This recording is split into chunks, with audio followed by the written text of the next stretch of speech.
My girlfriend said, "I'm not coming to your brother's funeral. I barely knew him, and it's depressing." I said, "I understand."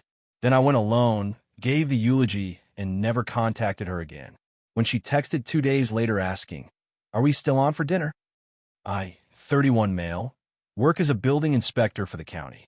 I review permits, check code compliance, crawl into attics and basements to make sure nobody's going to electrocute themselves. It's steady, it's predictable, and it pays about $67,000 a year. I tell you this, so you know I'm not some guy who makes dramatic decisions. My entire career is based on following rules, checking boxes, and documenting things. That's my personality. Methodical, patient, boring, if you want to be honest about it. My brother was 27 when he died. Car accident.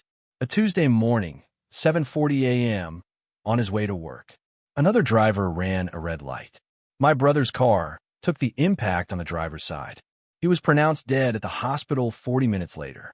I got the call from my mom at 8:15 a.m. while I was reviewing a permit application for a residential deck. I'm not going to describe what that phone call felt like because I don't have the words for it even now, and I don't think I ever will. My brother was 4 years younger than me. I taught him to ride a bike. I helped him move into his first apartment. He called me every Sunday evening just to talk, even when there was nothing to talk about, because he said Sundays were boring without someone to complain about Mondays to. He was the best person I knew. Not in the way people always say about the dead. I mean, objectively, measurably, he was a better human than most people I've ever met. He volunteered at a food bank on Saturdays. He remembered everyone's birthday. He once drove 2 hours in a snowstorm to help a co-worker who'd broken down on the highway. He was the kind of person you build a life around, not the kind you lose on a Tuesday. I need to get to the girlfriend part. I know. Just give me a second with my brother. Okay, my girlfriend and I had been together for 14 months. She works in marketing for a mid-sized tech company. Makes around $78,000. She's smart. She's social. She's the kind of person who always has plans.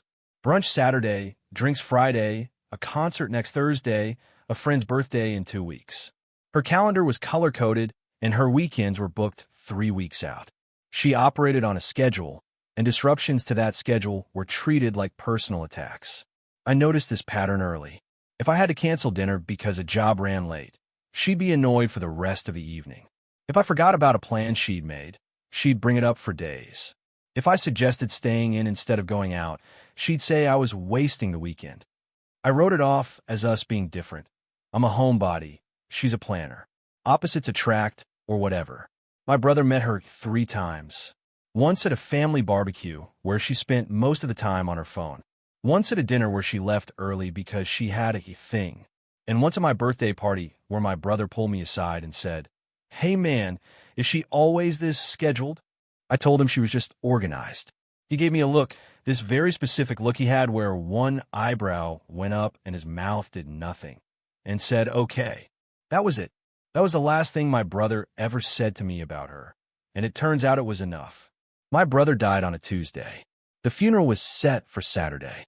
For days to plan a service, write a eulogy, help my mom function, coordinate with the funeral home, deal with flowers and logistics, and the specific kind of paperwork that comes with someone dying suddenly. I took bereavement leave from work. 3 days, which isn't enough. Nothing would be enough. I told my girlfriend on Tuesday evening. I called her from my parents' house where I'd been all day. My voice was wrecked. I told her what happened. She said, "Oh my God, babe, I'm so sorry." She asked if I needed anything. I said I just needed to get through the week. She said she understood. Wednesday, she texted me to check in. Sweet message. Thinking of you. Let me know if you need anything. I appreciated it. Thursday, she asked about the funeral details, when, where, what to wear. I told her Saturday at 11 a.m., the funeral home, dark colors. She said, "Got it." Friday evening, the night before the funeral, she called me. I was at my parents' house, sitting at the kitchen table, trying to finish the eulogy. My mom was asleep on the couch, medicated. My dad was in the garage because that's where my dad goes when he doesn't know what to do with his hands. My girlfriend said, "So about tomorrow?" I said, "Yeah. I've been thinking about it, and I'm not going to come." I didn't say anything for a few seconds.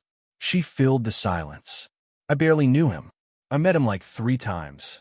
And honestly, funerals are just really depressing, and I don't do well in that kind of environment. It triggers my anxiety. I'd rather be there for you after, when you actually need support. Like, we can do dinner Sunday. I'll make a reservation somewhere nice. You'll need to pick me up. She said the word depressing about my brother's funeral. My brother, who was 27 and dead because someone ran a red light. I sat at that kitchen table, looking at the half-written eulogy in front of me, and I said, I understand. She said, you're not mad? I said, no. She said, okay, good. I just didn't want it to be a thing. Call me when you're done tomorrow, and we'll make plans. Love you. I said bye. I hung up. I finished the eulogy. I didn't cry while I wrote it, because I'd run out of tears by Thursday, and the human body only has so much to give. I went to bed on the floor of my childhood bedroom because my mom was in my old bed and I wasn't going to move her. Saturday morning, the funeral. I put on a dark suit. I drove my mom and dad. We got there early. People started showing up. My brother's co-workers, his friend from college, his food bank volunteer crew.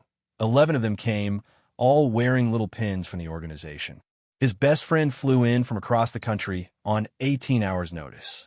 My cousin drove 4 hours. People came. My girlfriend did not come. I gave the eulogy. I talked about the bike riding lessons and the Sunday phone calls and the snowstorm drive. I talked about how he remembered everyone's birthday and how he'd text you at exactly midnight. I talked about the look, the one eyebrow thing, and half the room laughed through their tears because everybody knew that look.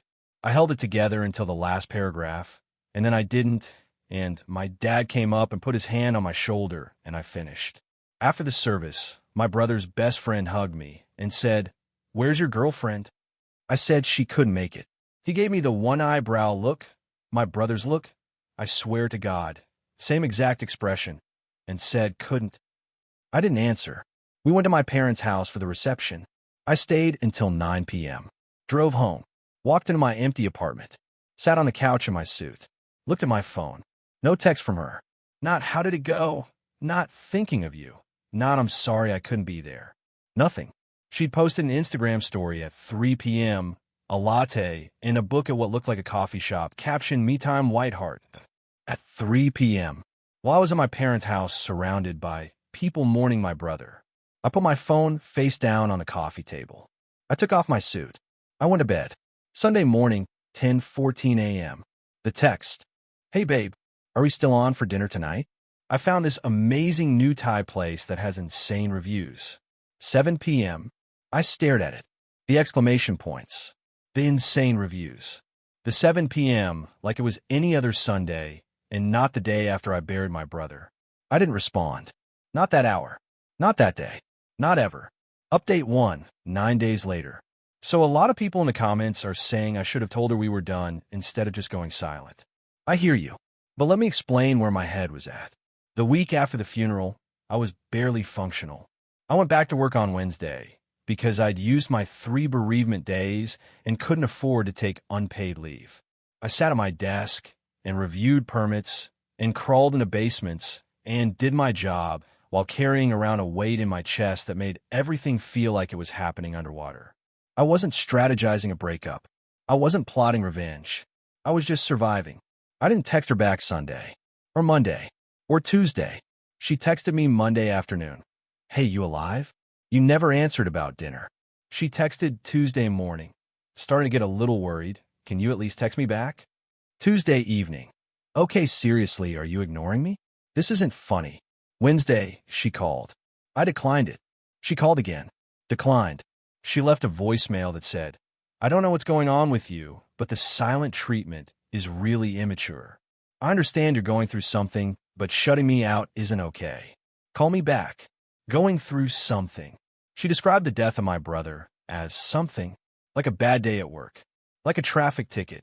Thursday, 5 days of silence. She sent a long text. The gist, she was hurt that I was pulling away during a time when we should be leaning on each other. She said she'd been giving me space, but that my silence was emotionally abusive and that she deserved better than to be ghosted by her own boyfriend. Emotionally abusive for not texting her back the week my brother died, because she didn't come to the funeral, because it was depressing, I almost responded to that one. Almost. My thumb was hovering over the keyboard. But then I thought about what I would even say. What combination of words could possibly convey the absolute devastation of having your brother die, burying him without the person who's supposed to be your partner, and then being called emotionally abusive for not making a dinner reservation 5 days later? There aren't words for that. So I continued saying nothing. Friday, day 6, her best friend texted me. Someone I met a handful of times at group outings. She said, "Hey, I know things are complicated, but she's really struggling with the silence. Can you at least let her know where you stand? She thinks you're breaking up with her." I texted back, "I am." Her friend said, "Wait, seriously? Over what?" I said, "She knows."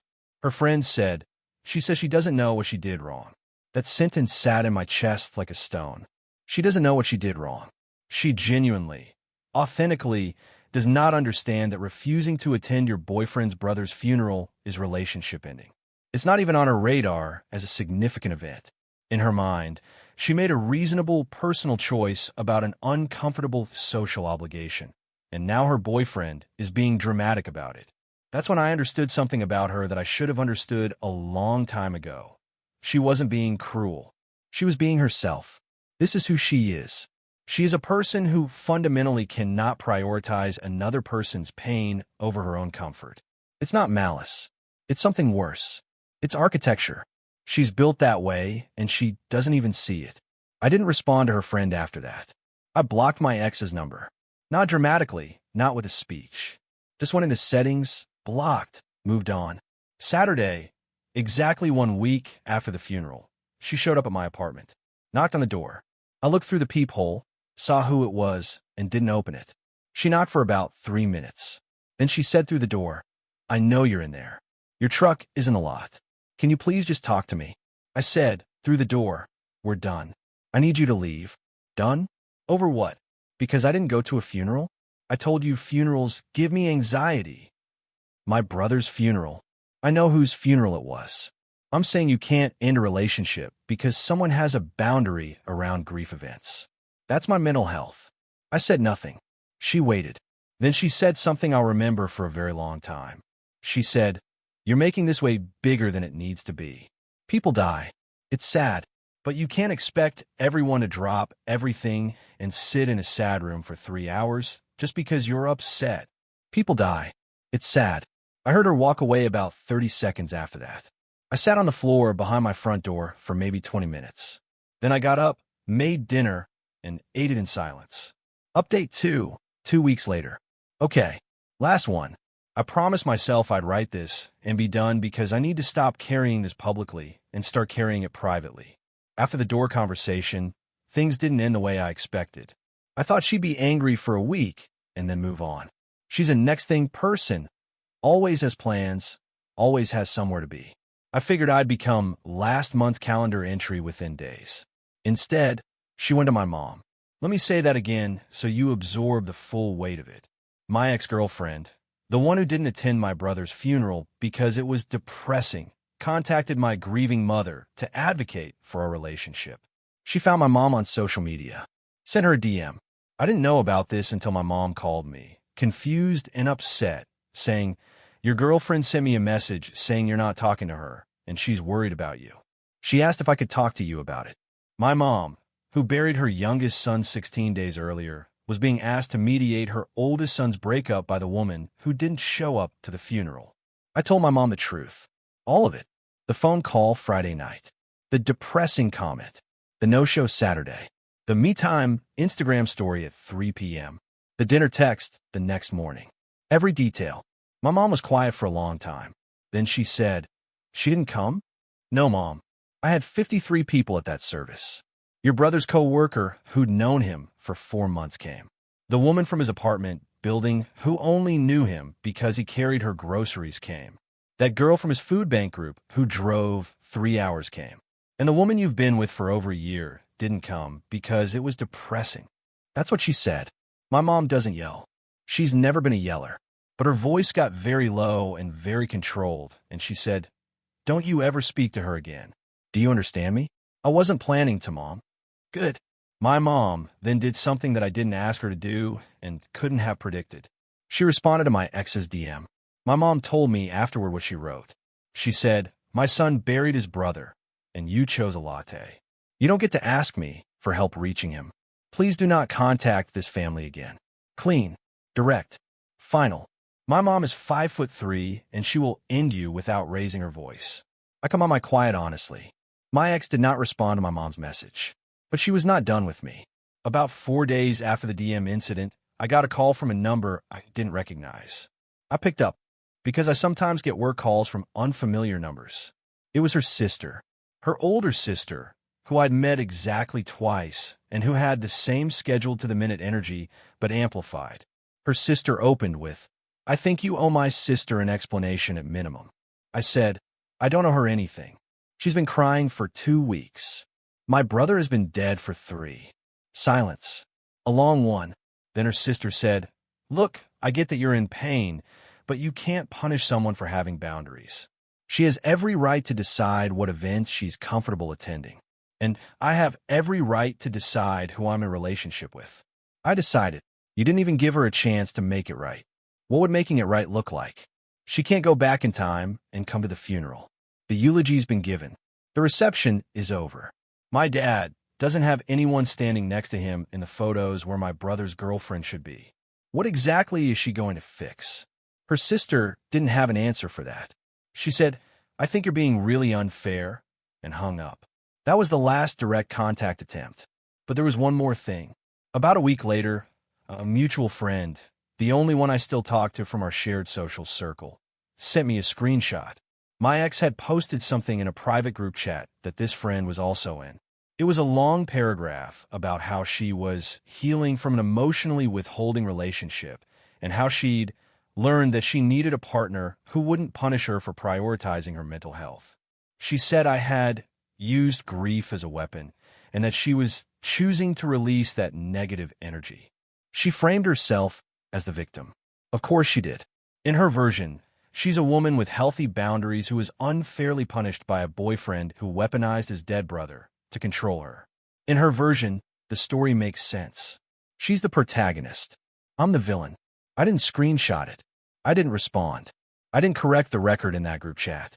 Because here's what I learned from giving a eulogy at 31. You don't have to convince everyone. You just have to know the truth and live with it.